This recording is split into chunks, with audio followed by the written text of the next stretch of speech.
आज ज्योतिराज सिंधिया जी बीजेपी कांग्रेस छोड़ने के बाद में बीजेपी ज्वाइन करने के बाद पहली बार इंदौर आए हैं। देखा गया है कि कांग्रेस का काफ़ी आक्रोश रहा, काफ़ी विरोध रहा।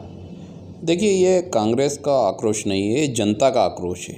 एक चुनी हुई सरकार को जिस धोखे के साथ, जिस गद्दारी के साथ उन्होंने गिराया, लोकतंत्र का अपमान करा, जनमत का अपमान करा, तो आम जनता में भी उतना ही गुस्सा है जितना एक आम कांग्रेस कार्यकर्ता में है। ये दोनों गुस्से का स्वरूप है कि जो सब कुछ सोशल मीडिया से लेके सड़क तक सामने आ रहा है, और इस बात का जवाब कहीं ना कहीं ज्योतिरादित्य सिंधिया और उनके समर्थकों को, जिन्होंने कांग्रेस के साथ धोखा करा, जनता के साथ धोखा करा, अब आने वाले उपचुनाव में जवाब देना ही पड़ेगा। बचने से काम नहीं चलेगा। कब तक वो पुलिस के पीछे, व्यवस्थाओं के पीछे छिपेंगे? एक ना एक दिन मैदान में आना, और जब मैदान में आएंगे तो निश्चित तौर पर यह तय है कि जनता उनको सड़क पर दौड़ाएगी। देखा जा रहा है कि ज्योतिराज सिंधिया ने भी कहा है कि जो कांग्रेस है वो सिर्फ ऐसा नहीं कि सिर्फ सत्ता चले गई है, सिर्फ कुर्सी के लिए उनको इतनी बौखलाहट है, सिर्फ कुर्सी के लिए इतनी हलचल है। देखिए, ये तो पूरा मध्य प्रदेश जानता है कि कुर्सी के लिए कौन बौखला रहा था। अगर वो कांग्रेस छोड़ के भाजपा में गए और कुर्सी का लालच नहीं होता तो राज्यसभा सदस्य नहीं बनते, भाजपा में सेवा करते, 2-3 साल काम करते, उसके बाद अपने समर्थकों को पद दिलाते और मंत्री बनाते। उन्होंने भाजपा को भी ब्लैकमेल करके पहले अपने सारे मंत्री बनाए।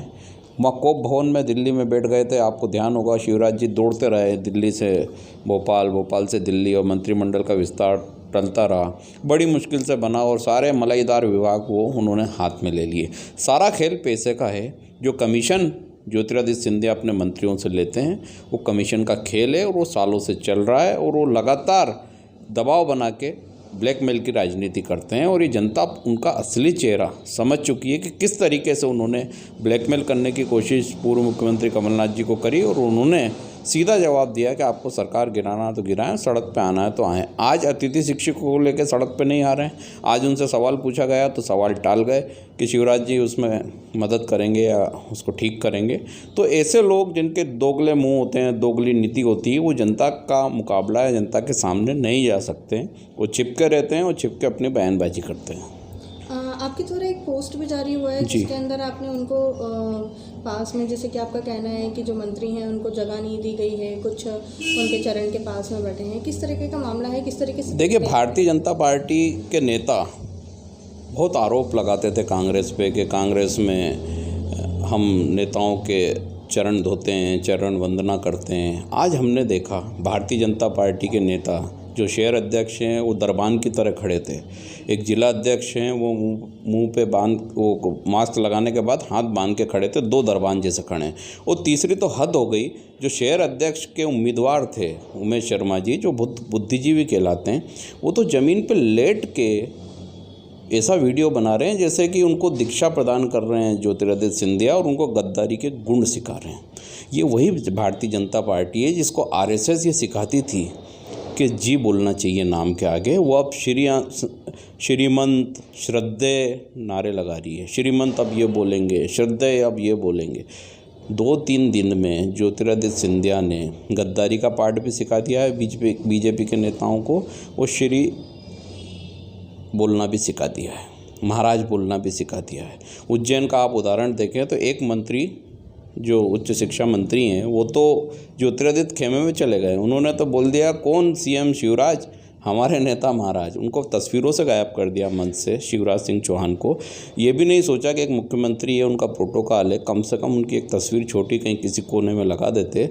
लेकिन वो इतने नतमस्तक हैं ज्योतिरादित्य सिंधिया के सामने उस गुट में शामिल होने के लिए। तो अब बीजेपी में एक नया गुट बनने की शुरुआत उज्जैन से हुई है, उच्च शिक्षा मंत्री के माध्यम से। वो सबसे प्रथम भारतीय जनता पार्टी के नेता हैं जो ज्योतिरादित्य गुट में बीजेपी के शामिल हो गए हैं। ज्योतिरादित्य सिंधिया जी उज्जैन, इंदौर और उज्जैन के प्रवास के बाद में पुनः इंदौर आएंगे, और उसके बाद में भाजपा के कई बड़े नेताओं के से भी मिलने जाएंगे।